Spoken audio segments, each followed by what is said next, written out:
श्रील प्रभुपाद की जय। सभी उपस्थित भक्त वृंद की जय। निताय गौर प्रेमानंदे। ओम नमो भगवते वासुदेवाय।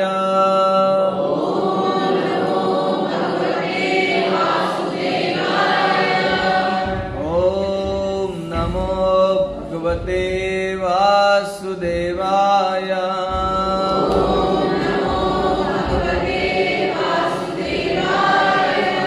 ओम नमो भगवते वासुदेवाय।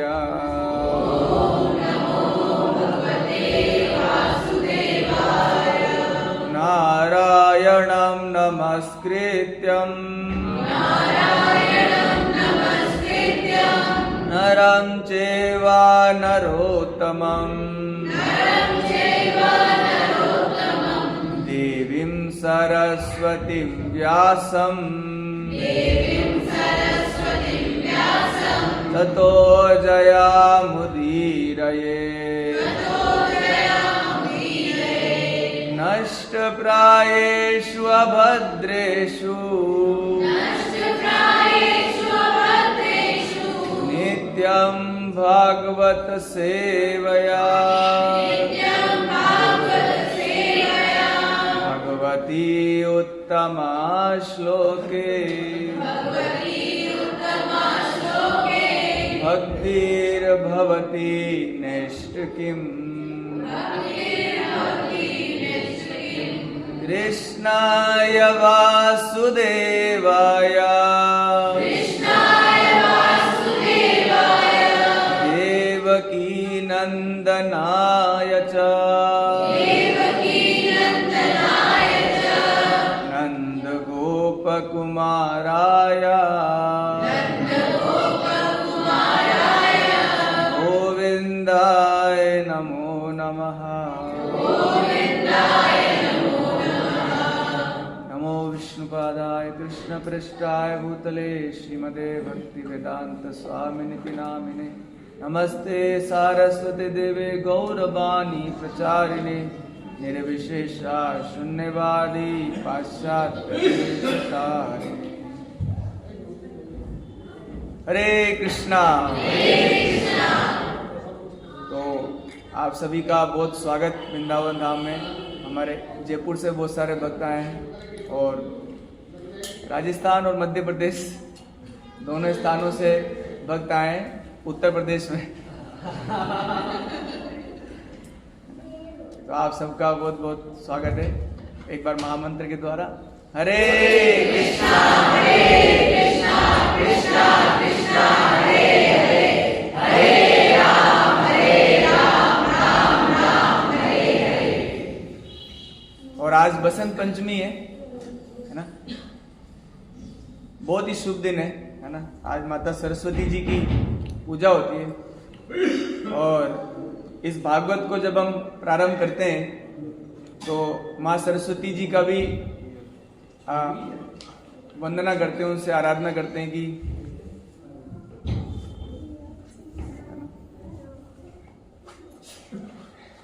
वो भी जो है हमें विद्या दे, भक्ति दे, है ना।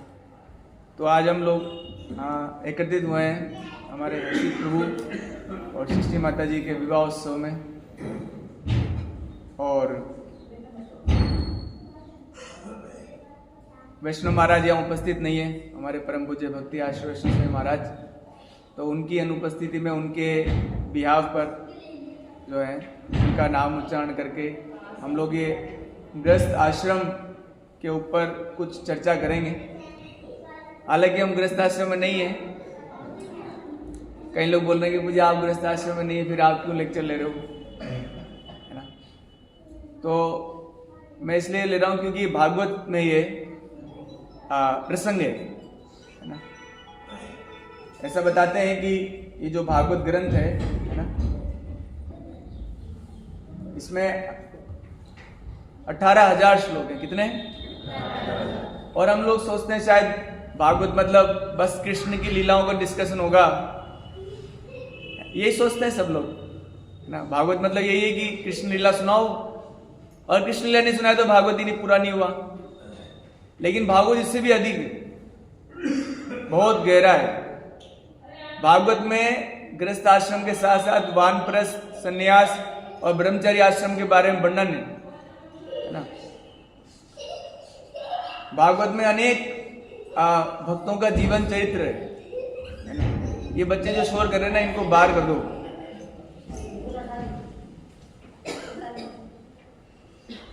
इन दोनों को गुरुकुल भेज दो नहीं।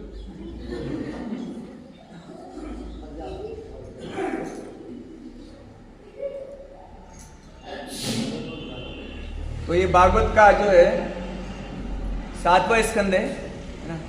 और 7वें स्कंद का अध्याय 14 का हम लोग पाठ करेंगे आज। अजय वो थोड़ा सा डील कीजिए, बच्चों को थोड़ा इनके साथ खेल लीजिए ताकि हम लोग भी सुन सकें।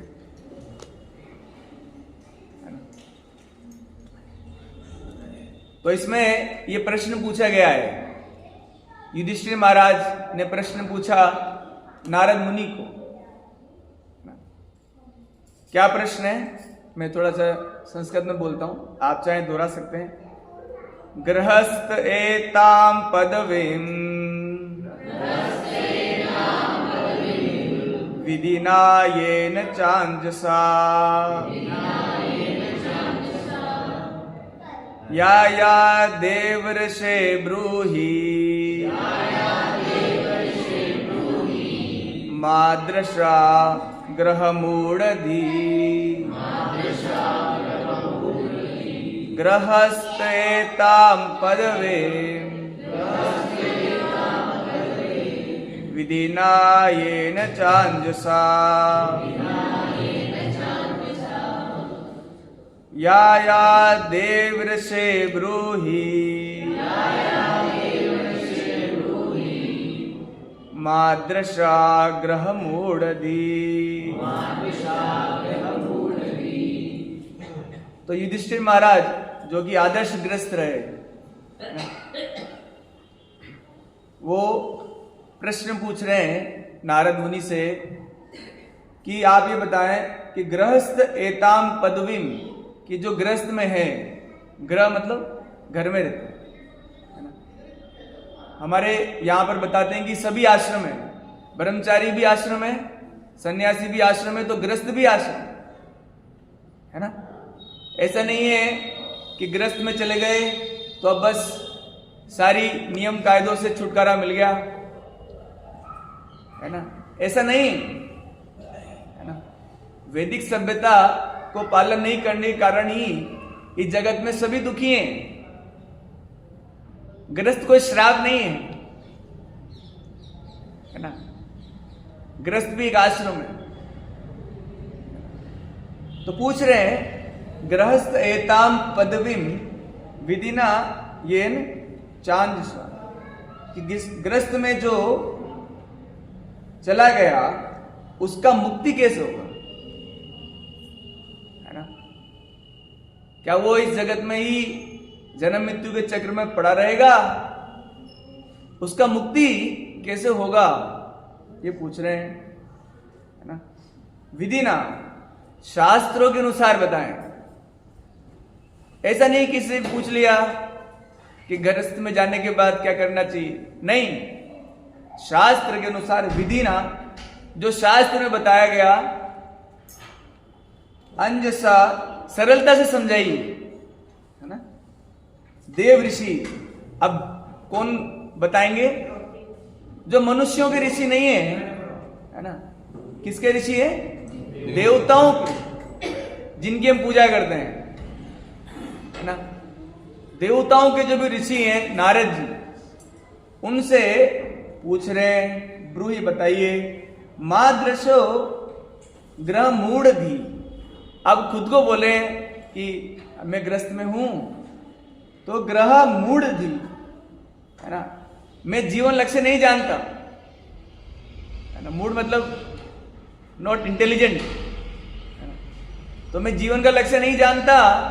आप बताइए कि गृहस्थ आश्रम में जाने के बाद में शास्त्रों के अनुसार विधि विधानों को पालन करते हुए मुक्ति पद को कैसे पा सकते हैं, क्योंकि सभी का यही लक्ष्य है ना। हम लोग सभी वैदिक संस्कृति पालन करते हैं, तो यहां बताते हैं धर्म, अर्थ, काम और मोक्ष।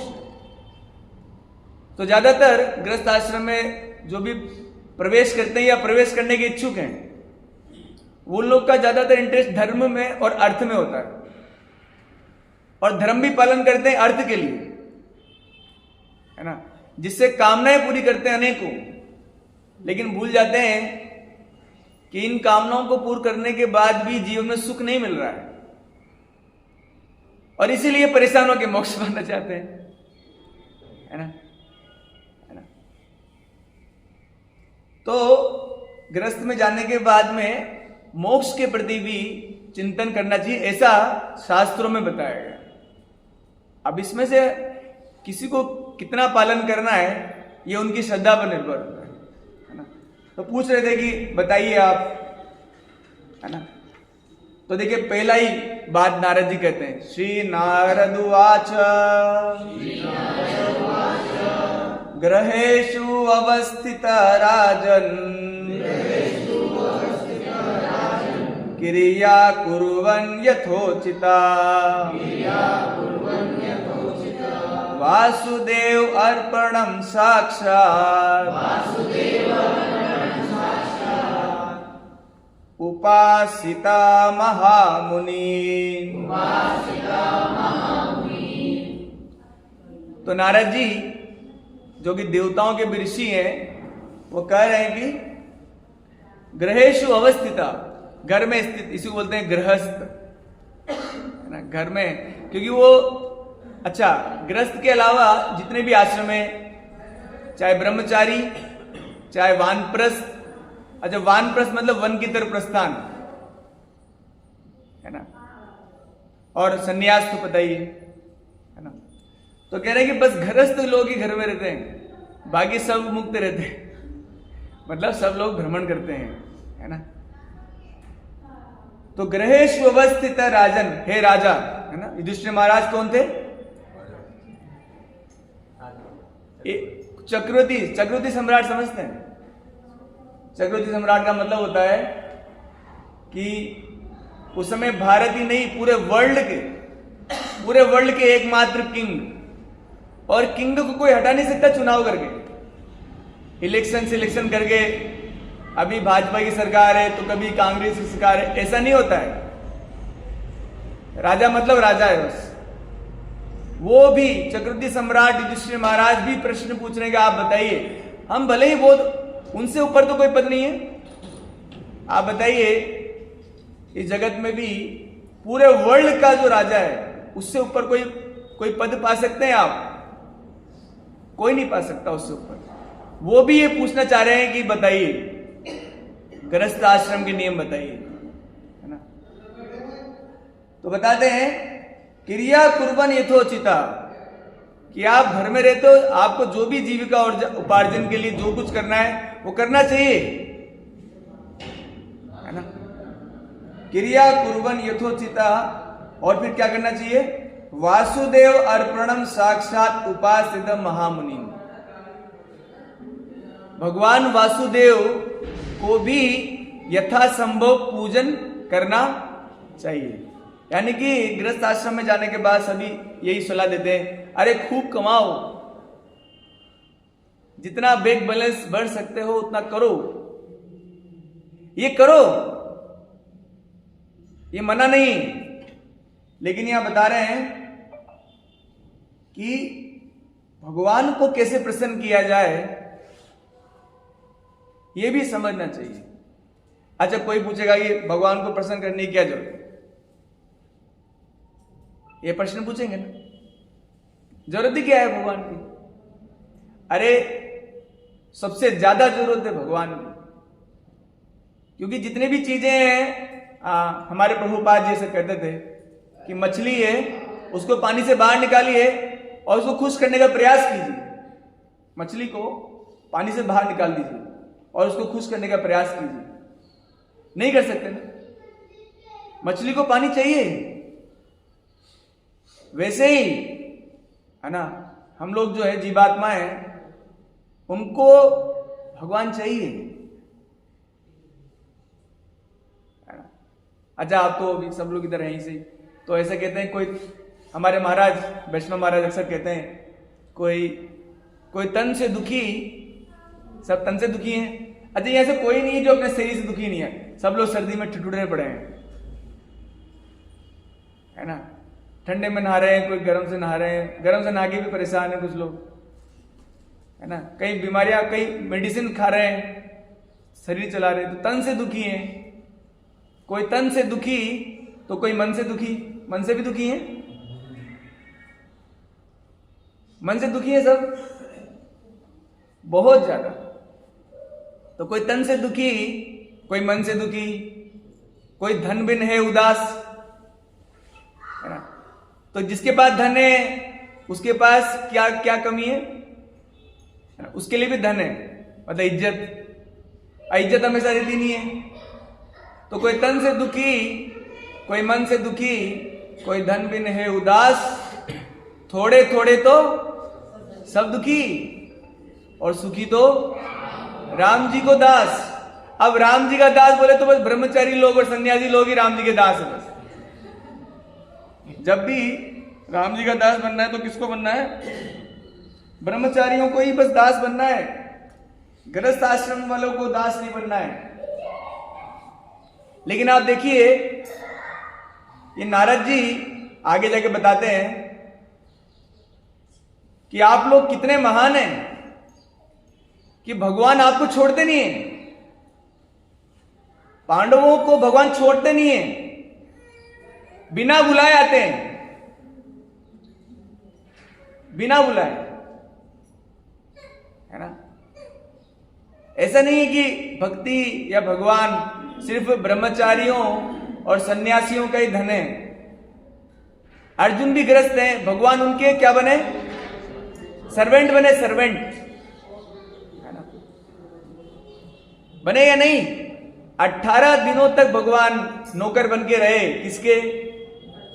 अर्जुन के। सारथी मतलब सर्वेंट होता है ना, मतलब गाड़ी चलाने वाले। भगवान की गाड़ी, अर्जुन की गाड़ी चलाई भगवान ने 18 दिनों तक। बने कि बने भगवान नौकर, बताइए। युधिष्ठिर महाराज ने जब यज्ञ किया, है ना, उस यज्ञ में चप्पल उठाने की सेवा, जैसे चप्पलें बाहर रख रखी, यहां तो उठा कोई नहीं रहा है। चप्पल उठाने की सेवा कौन किए? पूर्ण पुरुषोत्तम भगवान श्री कृष्ण। सोचने से भी आश्चर्य होता है ना। और उसके अलावा झूठी पतले, अब उसमें उस राशि यज्ञ में करोड़ों लोग आए थे। कितने? करोड़ों अरबों लोग आए थे। उनकी झूठी पतले, हम कितने पतले उठा लेंगे बताइए? 100, 200, 500, बस। भगवान ने सबकी झूठी पतले उठाई। ऐसा ग्रस्त बनना है। इसलिए नहीं कि भगवान आओ मेरी सेवा करो। हाँ, मुझे अपना अच्छा तरीका बताया। ये प्रभु बहुत ऐसा हो रहा है, खूब पूजा करवाते हैं, अभी इनको नौकर बनाएंगे अपन। सबके प्रभु बने फिरते हैं, कैसे इनको नौकर बनाया जाए ये प्लान किया जाए, है ना। इसलिए नहीं, है ना। ऐसा ग्रस्त बनना चाहिए कि भगवान सेवा करने के लिए तड़प रहे हैं, है ना। फिर आगे कहते हैं कि मैं पढ़ता हूं, अनुवाद पढ़ता हूं। ग्रस्त व्यक्ति को चाहिए कि वो साधुओं की संगति बार बार करे। किसकी संगति? ग्रस्त को चाहिए कि बिजनेसमैन की संगति बार बार करे। ये लिखा हुआ है इसमें।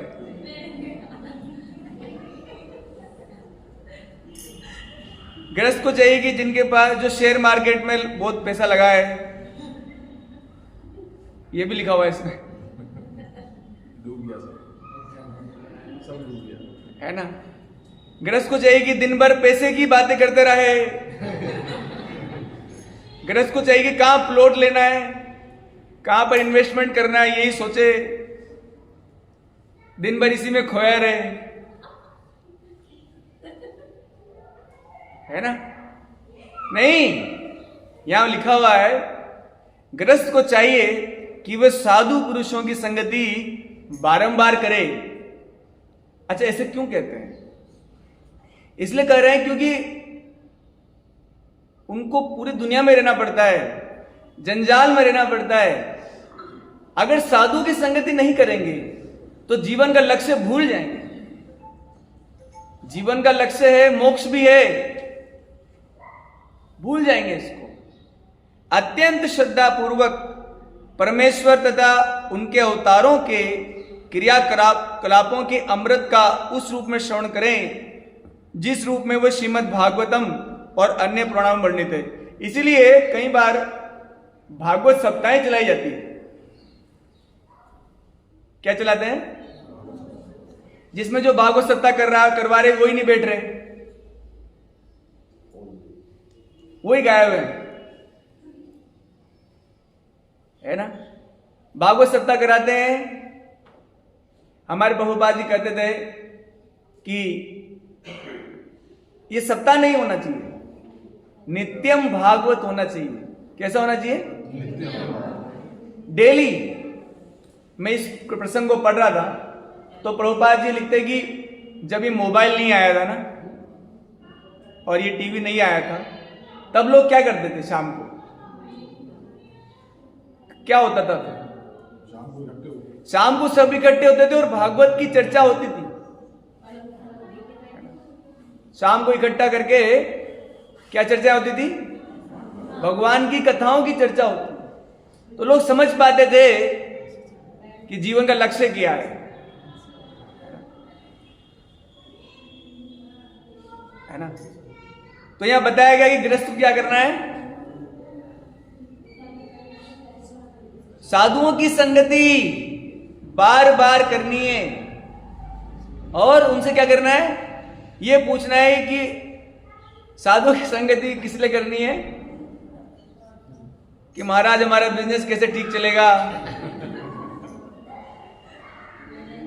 महाराज हमारे बच्चे की शादी नहीं हो रही, कि शादी कैसे होगी, वो शादी होगी तो इसके बच्चे नहीं हो रहे, बच्चे कैसे।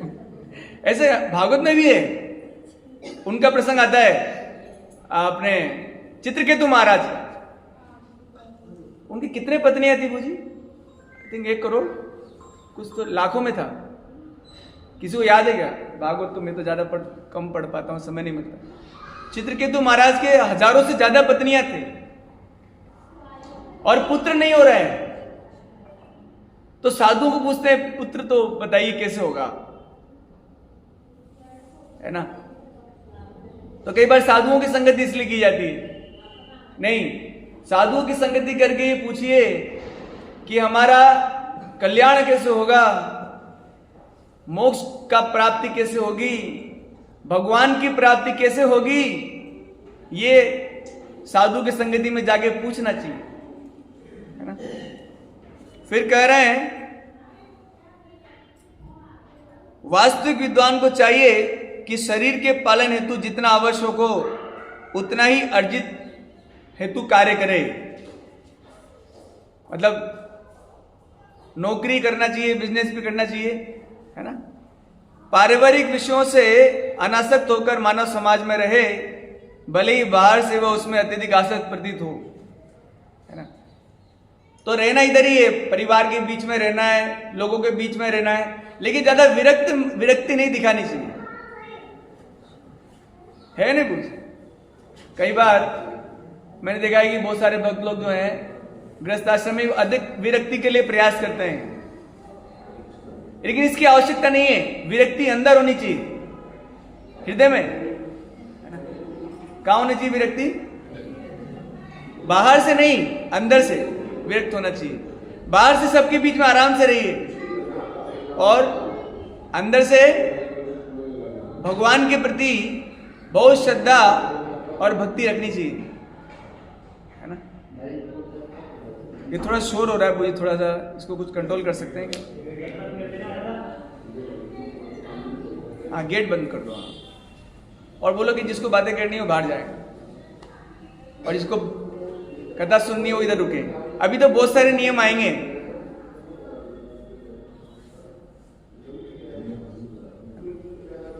हरे कृष्णा कृष्णा कृष्णा कृष्णा हरे हरे, हरे राम राम राम हरे कृष्णा कृष्णा कृष्णा हरे हरे, हरे राम राम राम। अब देखिए यहां पर बताया गया आगे कि श्री भगवान द्वारा उत्पन्न प्राकृतिक पदार्थों का उपयोग सभी जीवों के लिए करें। ध्यान सुनिएगा इस बात को। कई बार घरों में लोग होते हैं, मतलब ये नियम पालन करना बहुत मुश्किल है जो इसमें बता रहे हैं। चूहा आ गया उसको मार डालो, वो क्या लगा देते हैं उसको मारने के लिए? मोड़ी,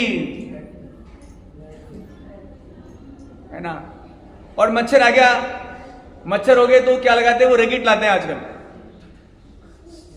इलेक्ट्रिक रैकेट।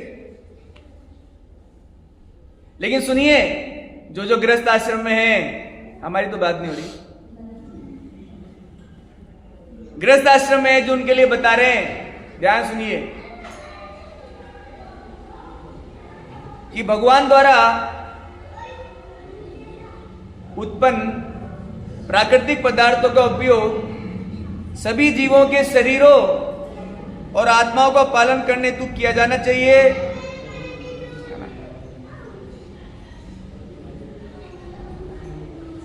मैं सोच रहा हूं कि जो शादी का उत्सव होता है ना, इसमें मिक्की माउस लाना चाहिए बड़ा होता, ये उछलते कूदते रहेंगे उस पर और हमें कथा सुनने देंगे। एक मिक्की माउस जरूर लाना चाहिए पूजी। मतलब ये जब भी आप लोग कहीं पर भी अगर ऐसा कुछ फेस्टिवल कर रहे हैं ना, तो बोले कुछ मत करो लेकिन मिक्की माउस जरूर लाओ, ताकि ये लोग कुछ तो सुनने दें भगवान के बारे में। तो जीवन की आवश्यकताएं 3 प्रकार से बताते हैं। जो आकाश से आती है, वर्षा, जो पृथ्वी से उत्पन्न होती है, पृथ्वी से अन्न उत्पन्न होता है, पृथ्वी से अनेकों चीजें उत्पन्न होती है, और जो वायुमंडल से उत्पन्न होती है। ये 3 आवश्यकताएं, इसके द्वारा ग्रस्त को खुद के बारे में ही सोचना नहीं चाहिए, सभी जीवों का पालन पोषण करने के लिए सोचना चाहिए, है ना। कैसे बताता, आगे बताया गया कि किस किस के लिए, है ना।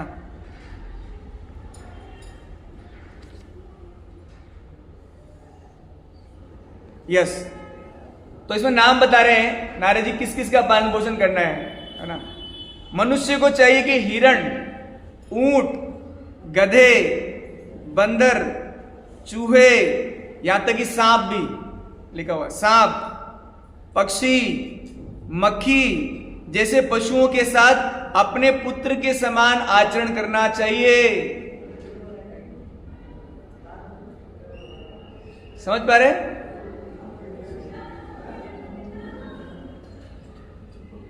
कैसा आचरण करना चाहिए? जैसे हम अपने बच्चों का पालन करते हैं वैसे। ऐसा नहीं है रैकेट लेके मार डालो। मेरे समझ में नहीं आता ये लोग इतना पाप कैसे करते हैं, इनका आत्मा तड़पता क्यों नहीं है। और बड़े शौक से बच्चों को भी सिखाते हैं, बेटा देखो ऐसे मारना है। ये गृहस्थ आश्रम नहीं है, ये राक्षसों का आश्रम है। किसी को बुरा लग रहा हो तो लगना चाहिए बुरा,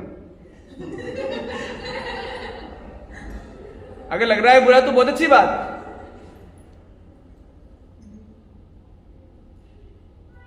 हम मनुष्य है ना, है ना। तो मनुष्य का कर्तव्य भी समझिए। इसके बाद वाला जो अध्याय हो तो आदर्श मनुष्य का है, वो तो और ज्यादा खतरनाक। तो यहां पर कुछ लोग बग डिसीजन लेंगे, अरे अच्छा है भागवत पढ़ना, अब तो बिल्कुल नहीं पढ़ूंगा। इतना ज्यादा नियम पढ़ लिया तो पालन करना पड़ेगा। तो बिल्कुल प्रभु जी ये भागवत, लेकिन नहीं, अगर आप पालन नहीं करेंगे तो देखिए प्रकृति के नियम बड़े कठोर होते हैं, वो दंड देते हैं, है ना। अभी जैसे लॉस एंजलिस में इतनी आग लग गई, है ना। प्रकृति के नियम दंडित करेंगे। मैं देख रहा था कि इन लोगों ने जापान में बम गिराया था, एक समय, और पूरा शहर बर्बाद कर दिया था। तो प्रकृति ने उसका वो लिया है बदला, पूरा जला दिया शहर। प्रकृति किसी को नहीं छोड़ती, हर कर्म का फल है, अच्छे कर्म का भी फल है और बुरे कर्म का भी। आपको किसने अधिकार दिया पशु पक्षियों को मार देने का? भगवान ने बोला है। अर्जुन को तो भगवान ने बोला था युद्ध करो, आपको किसने कहा युद्ध करो? तो यहां बताया गया कि पशु पक्षियों को भी अपने पुत्र की तरह, मतलब नारद जी तो पुत्रवत बोल रहे हैं। अच्छा, हाँ, पुत्रवत शब्द है, आत्मना पुत्रवत। जैसे हम अपने बच्चों को प्यार करते हैं, उनका पालन पोषण करते हैं, वैसे सभी जीवों का पालन पोषण करने वाले को ही गृहस्थ आश्रम प्रवेश करना चाहिए, नहीं तो नहीं करना चाहिए। सोच ले। नहीं, उन्होंने तो सोच रखा है। बता रहे हैं कि गृहस्थ आश्रम में जाने से पहले कितने नियम है ना। इसलिए वो रैकेट बंद कीजिए, मच्छरदानी प्रयोग करना चाहिए। हम लोग सब यूज करते हैं, पता नहीं लोग यूज नहीं करते। ऑल आउट लगाते हैं, ऑल आउट। प्रकृति आपको भी आउट कर देगी। अरे उनको भी जीने का अधिकार है, आप मच्छरदानी यूज कीजिए ना। चूहों के लिए भी बोला है इसमें, अरे यहां तक तो सांप के लिए बोल दिया, सांप को भी, मतलब उसको मारने का अधिकार नहीं, उसको किसी ने कैसे ट्रीटमेंट करके उसको भी सही जगह छोड़ के आओ, है ना। और ये लोग जो मांसाहार करते हैं, ये तो वर्णन ही नहीं है ना। फिर बता रहे हैं कि हमको बहुत मेहनत करनी चाहिए धन कमाने के लिए गृहस्थ आश्रम में।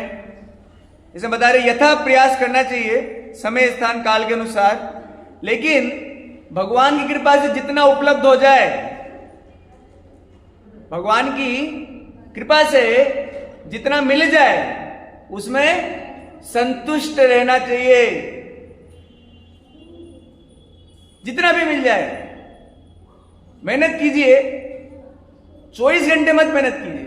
भगवान ने कहा है, हमारे बताते हैं 8 घंटे देने चाहिए साधना के लिए, 8 घंटे देने चाहिए कमाने के लिए, और 8 घंटे देने चाहिए खुद के लिए, मतलब नहाना धोना खाना पीना सब।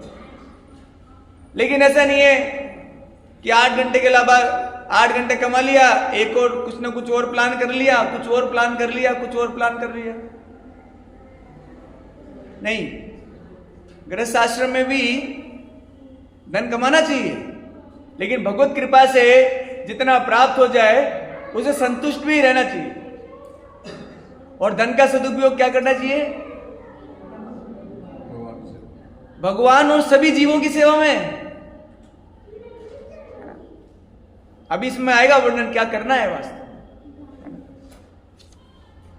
और स्पष्ट कह रहे हैं कि उग्र कर्म में नहीं लगना चाहिए, है ना। अब देखिए ये इंपॉर्टेंट बात सुनिए, इन बच्चों को कोई बिठा दो, नहीं तो मैं एक बोरी लाया हूं उनके लिए।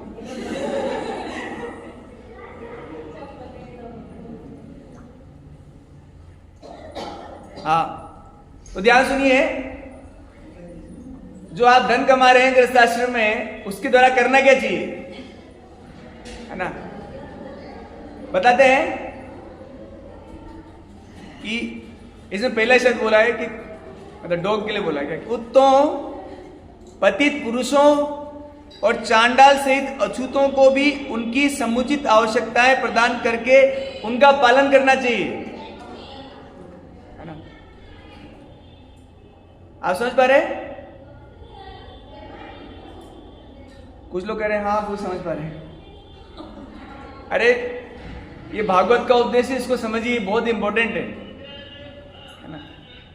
मतलब यहां तक कि सबसे, है ना, कुत्ता बहुत नीचे जाति का पशु होता है, कुत्ता, है ना, उसको भी 2 रोटी देना चाहिए, है ना। और पतित पुरुष जो कि बिल्कुल नीच पुरुष होते हैं, और चांडाल जो कि अछूत होते हैं, उनको भी उनकी समुचित आवश्यकताएं देनी चाहिए, है ना, गृहस्थ आश्रम में जो प्रवेश करते हैं उनको। और ये आवश्यकताएं गृहस्थों द्वारा पूरी की जानी चाहिए, है ना। और कह रहे हैं यहां तक कि अपने घर की पत्नी को भी सेवा में लगाना चाहिए। किसकी? खुद की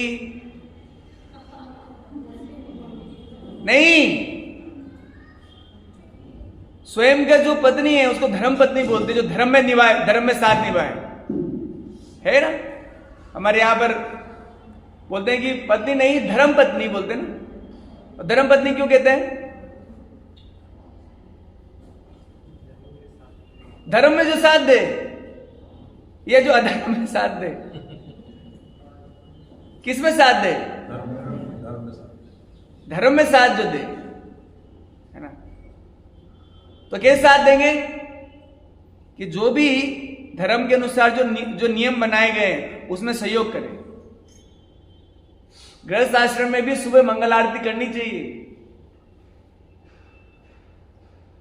है ना। सुबह बैठ के जप करना चाहिए, सुबह बैठ के भागवत पढ़ना चाहिए, और फिर अपने जो काम धंधे है उसमें जाना चाहिए। ऐसा नहीं कि रात को जो है मूवीज चल रही हैं, है ना, टीवी लगा रखा है बेडरूम में टीवी। अरे सोना चाहते हो कि टीवी देखना चाहते हो? बेडरूम में भी टीवी होता है आजकल, पता है? क्या है ये सब? जल्दी जल्दी सो जाना चाहिए 9-10 बजे तक, सुबह जल्दी उठ जाना चाहिए 4-5 बजे तक, और उठ के क्या करना चाहिए? थोड़ा बहुत मॉर्निंग वॉक भी कर लेना चाहिए, उसमें मना नहीं है। लेकिन फिर भी भगवान की आराधना करना जरूरी है, थोड़ा जप करना जरूरी है, और भागवत अध्ययन पाठ करना जरूरी है, तब ये गृहस्थ आश्रम है। नहीं तो गृहस्थ आश्रम नहीं है।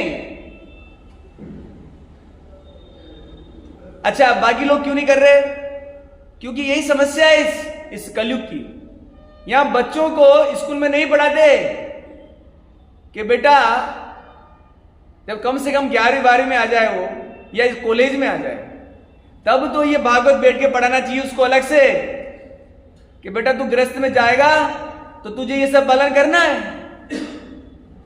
लेकिन ये नहीं पढ़ाएंगे, और कोई पढ़ाने जाए तो मना कर देंगे, आप तो धर्म का प्रचार कर रहे हो, आप तो सेक्युलरिज्म, हाँ क्या बोलते हैं उसको, सेक्युलरिज्म कर रहे हो। तो क्या करें? रैकेट जलाना सिखाएं, मच्छर मारना सिखाएं? हाँ, ये मनुष्य सभ्यता नहीं है, मनुष्य सभ्यता नहीं है, ये पशु पक्षियों की सभ्यता से भी नीच सभ्यता है। इसलिए गृहस्थ आश्रम में प्रवेश करने के लिए पहले जानना चाहिए कि गृहस्थ आश्रम क्या है।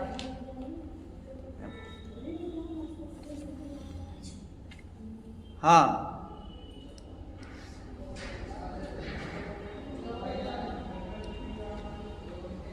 फिर बताते हैं।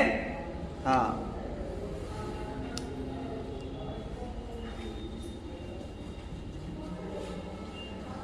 अच्छा, एक और बहुत इंपॉर्टेंट बात यहां पर, है ना।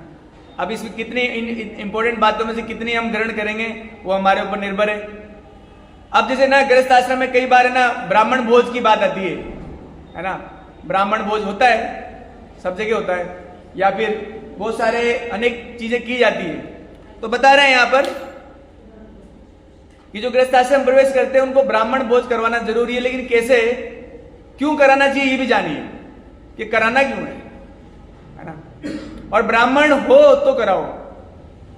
कई बार 11 ब्राह्मण 21 ब्राह्मण ऐसे बताते हैं, लेकिन यहां बताया गया कि नहीं, बहुत अधिक ब्राह्मण मत बुलाइए, ये भी बताया गया है इसमें। सुनिए, पूर्ण पुरुषोत्तम भगवान श्री कृष्ण समस्त यज्ञ आहुतियों के भोक्ता हैं। यद्यपि वे अग्नि में डाली गई आहुतियां खाते हैं। अग्नि में भगवान के 2 प्रकार के मुख हैं। कितने मुख हैं भगवान के? एक तो अग्नि के द्वारा, अग्नि में जो भी आप डालोगे यज्ञ में उससे भगवान खाते हैं, और ब्राह्मणों के मुख में जो भी डालोगे उससे भगवान खाते हैं। किसके मुख में? ब्राह्मणों के मुख में जो भी आप द्रव्य पदार्थ जाएंगे उसी से ही भगवान स्वीकार करते हैं। और यज्ञ अग्नि में, यज्ञ कुंड में जो भी आप द्रव्य सामग्री अर्पित करेंगे उससे भगवान ग्रहण करते। तो दो ही मुख है भगवान। अगर आप भगवान को खिलाना चाहते हो तो ये दो ही तरीके हैं। हम लोग लड्डू गोपाल जी को खिलाना चाहते हैं, लेकिन भगवान कह रहे कि मैं ऐसे खाता हूं, है ना। तो नारद जी कह रहे हैं कि जब उन्हें अन्न और घी से बना व्यंजन योग्य ब्राह्मणों के माध्यम से अर्पित किया जाता है तो भगवान बहुत ज्यादा प्रसन्न होते हैं। मतलब भगवान को खिलाने से ज्यादा भगवान ब्राह्मणों को खिलाने से प्रसन्न होते हैं। ये कौन कह रहा है? नारद जी। नारद जी खुद कह रहे हैं, है ना। इसलिए घर पे बार बार ब्राह्मणों को बुलाते रहना चाहिए कि भगवान आप खाओ, महाराज खाओ, आप नहीं खाओगे तो भगवान नहीं खाएंगे। ऐसा नहीं है बस कोई तिथि चुन ली तब ब्राह्मण को बुलाते रहिए।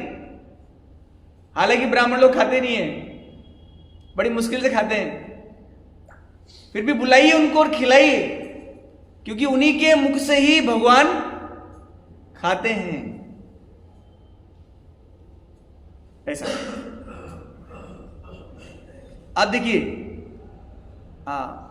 फिर क्या करना चाहिए ब्राह्मणों को खिलाने के बाद बताते हैं। मतलब ये जो है ना, इसको जैसे ये तो मतलब गृहस्थ आश्रम में एक सबसे इंपॉर्टेंट नियम है, वो है दान। क्या है? दान जरूर करना है। भगवान भी गीता में कहते हैं यज्ञ दान तप कर्म न त्याज्येत कार्यमेव तत्। यज्ञ दान तप कर्म न त्याज्येत कार्यमेव तत्। भगवान गीता में 18वें अध्याय में अंतिम उपदेश जो दे रहे भगवान, समझा रहे हैं कि यज्ञ को मत छोड़ो, दान को मत छोड़ो और तपस्या को मत छोड़ो। ये करना ही करना है। जो भी मनुष्य हैं उनको ये करना ही करना है। यज्ञ, दान और तपस्या करना है इसको। ये नहीं करोगे तो भगवान खुश नहीं होंगे, और भगवान खुश नहीं होंगे तो हमारे जीवन का कुछ कल्याण नहीं होगा, है ना। बता रहे हैं। अच्छा, जब ब्राह्मण खा लें तो उसके बाद क्या करना चाहिए? उसके बाद अपनी सामर्थ्य के अनुसार सभी जीवों को प्रसाद बांटो। मतलब ये प्रसादी वाला कार्यक्रम तो चलते ही रहना चाहिए। कल अच्छा प्रसाद बनवाया सबने, आज भी अच्छा प्रसाद है। महामंत्र बोला जाए एक बार, हरे कृष्णा कृष्णा कृष्णा हरे हरे, हरे राम राम राम हरे। अच्छा, कल मैं प्रभु जी से बात कर रहा था, सृष्टि माता जी के पिताजी से। तो मैंने कहा, प्रभु जी आप बहुत भाग्यशाली। बोले कैसे? इसी में वर्णन है आगे कि अगर ये विवाह संस्कार जयपुर में होता या बॉम्बे में होता या गोवा में होता, कहीं होता ये, तो कुछ पुण्य नहीं मिलता। इसमें वर्णन है कि विवाह संस्कार या और भी संस्कार होते हैं, जैसे कि है ना, मुंडन संस्कार होता है, अनेक संस्कार। उन संस्कारों को अगर धर्म क्षेत्रों में किया जाता है, जैसे कि मथुरा, वृंदावन, प्रयागराज या कुरुक्षेत्र, तो बताते हैं, नारद जी खुद कहते हैं कि 1000 गुना ज्यादा फल होता है। कितना? हरे कृष्णा कृष्णा कृष्णा हरे हरे, हरे राम राम राम हरे हरे। यानी कि अगर इसको जयपुर में मनाते है ना, तो ब्राह्मणों को खिलाते और भी चीजों खिलाते तो इतना फल नहीं मिलता जितना यहां मिलेगा, है ना। तो कई बार है ना, हमारे बच्चे ही हमको पुण्य में भागीदार करवा देते हैं और हमको पता भी नहीं चलता, है ना। और हमें पता भी नहीं चलता कि इतना सारा पुण्य हमको अर्जित करा दिए। और आज दिन देखिए, आज बसंत पंचमी है, ये और देखिए तो कितना पुण्य है, इसका तो काउंटिंग ही नहीं। तो बता रहे हैं कि प्रसाद बांटो, पहले ब्राह्मणों को खिलाओ, फिर सब जीवों को बांटो, और इस प्रकार से बता रहे हैं कि भगवान की पूजा हो जाती है। सभी जीवों के हृदय में जो भगवान है उनकी पूजा हो जाती है ना। आगे बताते हैं कि फिर वो सब कुछ बता रहे हैं कि जब ऋतु परिवर्तन होता है, जैसे कि मकर संक्रांति वगैरह आती है, उस समय स्नान करना चाहिए और दान करना चाहिए यथा सामर्थ्य। कैसा बोला गया यहां पर? यथा सामर्थ्य दान देना चाहिए, और देना चाहिए। अरे देने से ही कल्याण होगा। कभी कभी तो भक्त लोग फोन कर करके बोलते हैं, प्रभु जी आज मकर संक्रांति है, आप प्रभु जी कुछ दान देंगे क्या? अरे प्रभु जी वो तो जन्माष्टमी में तो दिया था ना।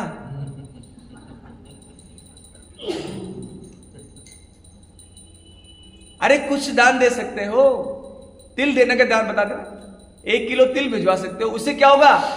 आपका ही कल्याण होगा, ये समझना पड़ेगा। कई बार लोग सोचते हैं दान देने से, हम तो दान दे रहे हैं उनका कल्याण होगा। नहीं, जो दान देता है उसका कल्याण होता है, उसको पुण्य प्राप्त होता है, ये समझने की बात है। अच्छा, ये बात होती है कि हम लोग क्योंकि धर्म क्षेत्र में बैठे हुए, मथुरा वृंदावन में बैठे हुए, तो बता रहे हैं कि कहां कहां पर ये सब दान दक्षिणा करनी चाहिए। अभी तो सबसे इंपॉर्टेंट आज जो है ना, सबसे बड़ा दान है कन्यादान, है ना, है ना। तो कन्यादान का अवसर है ये। तो दान कहां करना चाहिए ये देखे बता रहे हैं। अब वो वर्णन करेंगे नारद जी कौन कौन से स्थान में जहां धार्मिक अनुष्ठान संपन्न किए जा सकते हैं, जहां वैष्णव उपस्थित हो, वो स्थान सबसे सर्वश्रेष्ठ बता रहे हैं। जहां भगवान के भक्त उपस्थित हो, और वृंदावन में तो सारे वैष्णव यही हैं, सारे वैष्णव इधर ही पड़े हुए हैं, जाते ही नहीं है, यही पड़े रहते हैं। तो इससे बड़ा कोई स्थान नहीं है वैष्णव। अब इसमें बता रहे हैं, पहले सबसे पहले बोला कि जहां वैष्णव हो। अगर सोचिए कि सारे वैष्णव यहां चले जाएं तो फिर इधर करना नहीं है अपने को अनुष्ठान। मतलब जहां भगवान के भक्त हैं वही धाम है ना। तो आप लोग हमारे इस्कॉन कोटा में भी धार्मिक अनुष्ठान कर सकते हो। किशोरपुरा का जो मंदिर प्रांगण है वहां पर भी अनुष्ठान किए जा सकते हैं, बता रहे हैं यहां पर, है ना। वो स्थान समस्त कल्याणकारी कृत्यों के लिए सर्वश्रेष्ठ है, सर्वश्रेष्ठ है। इसलिए लोग हरिद्वार में भी जाते हैं प्रभु जी, इसलिए जाते हैं, है ना। अच्छा, जहां भगवान की पूजा होती है, मंदिर, वो स्थान, इसलिए ठाकुर जी बैठे यहां पर, तो ये भी क्या है? भगवान का मंदिर ही है। जहां भगवान उपस्थित हो, जहां भगवान की पूजा होती है, भोग लग रहा है भगवान को, है ना, वो स्थान भी धार्मिक अनुष्ठान किए जा सकते हैं। यही नहीं, जिन स्थानों में ब्राह्मण तपस्या, विद्या और दया के द्वारा वैदिक नियमों का पालन करते हैं, वे तो अत्यंत शुभ और पवित्र हैं। मतलब ब्राह्मणों को क्या करना चाहिए? खूब प्रसाद पाना चाहिए। नहीं, ब्राह्मणों को यह भी करना है, तपस्या भी करनी है। ब्राह्मण को क्या करना है? विद्या। अच्छा, ब्राह्मण के क्या 6 तो कार्य हैं, तो अब जान ही लेना चाहिए ब्राह्मण होता क्या है। भाई आपने बता तो दिया कि ब्राह्मण को खिलाओ, ब्राह्मण पकड़े कहां से? और क्या, भगवान के खाएंगे नहीं, अगर उनको नहीं खिलाओगे तो पकड़ना पड़ेगा ना। खाएंगे कि नहीं भगवान? फिर तो या तो अग्नि कुंड में डालो नहीं तो ब्राह्मणों को खिलाओ। तो बताते हैं कि ब्राह्मण कौन है? जिसके 6 कार्य हैं। क्या क्या है ब्राह्मण के? उसका स्टील का बिजनेस भी है, उसका दूध का डेयरी भी है। मैंने देखा शर्मा दूध डेयरी है ना, 2 हो गए और 3-4 और होता है। नहीं, ब्राह्मणों के 6 ही कार्य हैं। यजन, याजन, पठन पाठन, दान, परिग्रह, बस 6।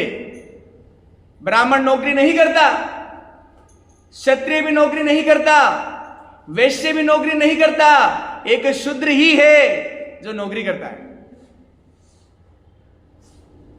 आजकल की एजुकेशन सबको शूद्र बना रही है। ना तो ब्राह्मण नौकरी करता है, ना क्षत्रिय नौकरी करता है, ना वैश्य धर्म में जो है वो नौकरी करते हैं, सिर्फ शूद्र ही करते हैं। तो ब्राह्मण कौन है? जिसके क्या है? 6 कार्य। यजन, याजन, यज्ञ करते हैं, यज्ञ करवाते हैं, शास्त्र को पढ़ते हैं, शास्त्र को पढ़वाते हैं। हमारे भागवत पाठ होता है डेली मंदिर में। और दान लेते हैं और दान देते भी हैं। ऐसा नहीं सिर्फ दान लेंगे, जितना है सब आने दो, नहीं, दान क्या है? देना भी है, तब ब्राह्मण है। अच्छा, ये तो ब्राह्मणों के कर्म हो गए। और ब्राह्मणों के गुण क्या है?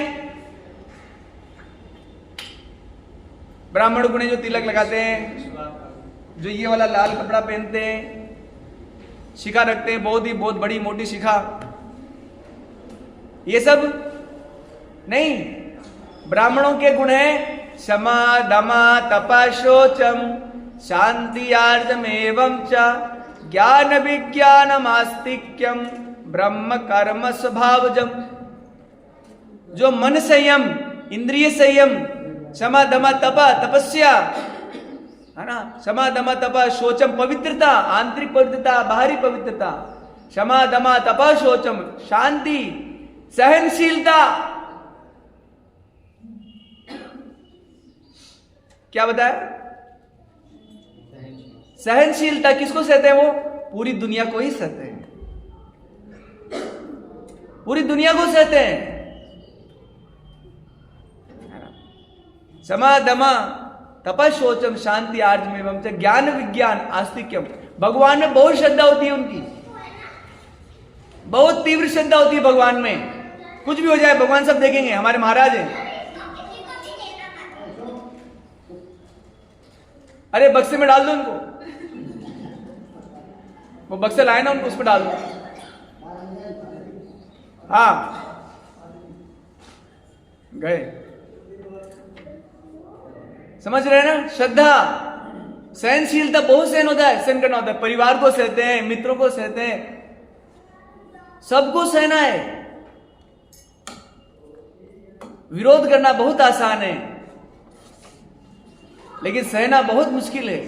हमारे चैतन्य महाप्रभु कहते हैं, जब सहनशीलता की परिभाषा आती है तो मनुष्यों की बात ही नहीं करते कि सहनशील होना है तो पेड़ की तरह सहनशील बनो। किसकी तरह?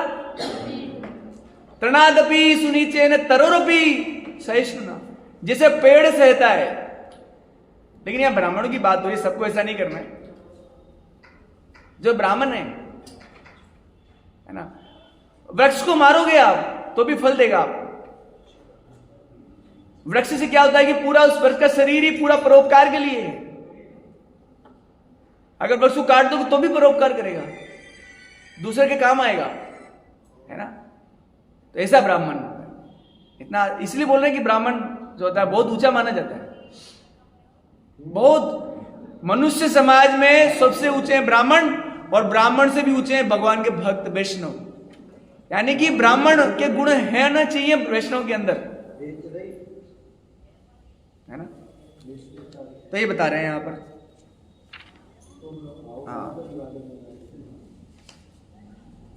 तो अगर ऐसे अनुष्ठान ऐसे धार्मिक स्थानों में किए जाते हैं जहां भक्त होते हैं तो बहुत पवित्रता देते हैं, बहुत कल्याण करते हैं।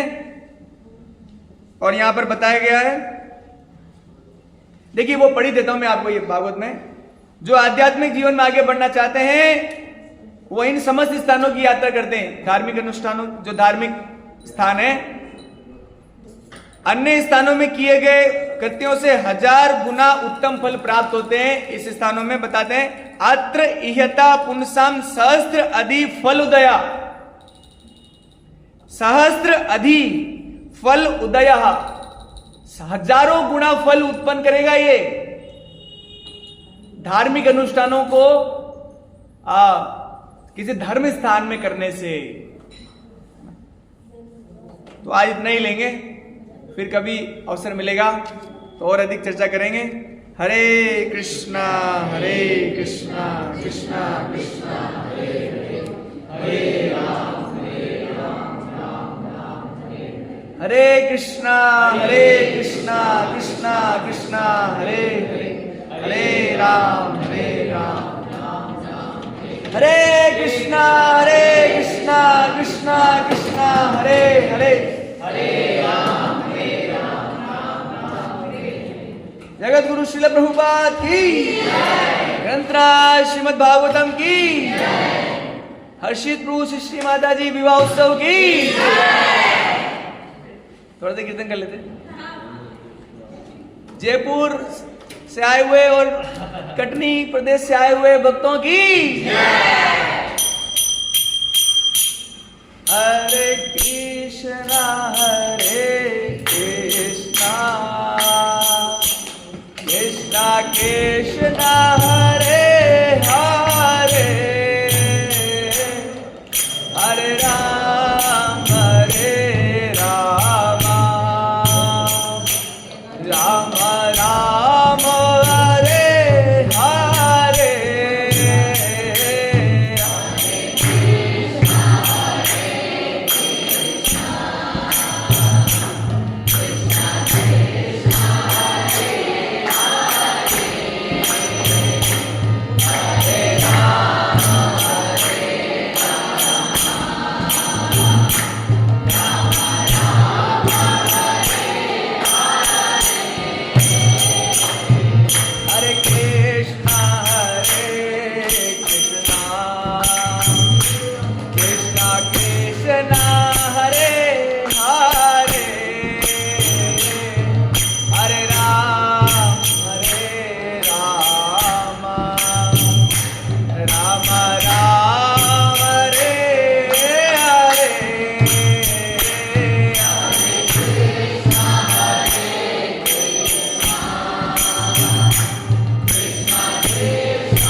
के साथ हरे कृष्ण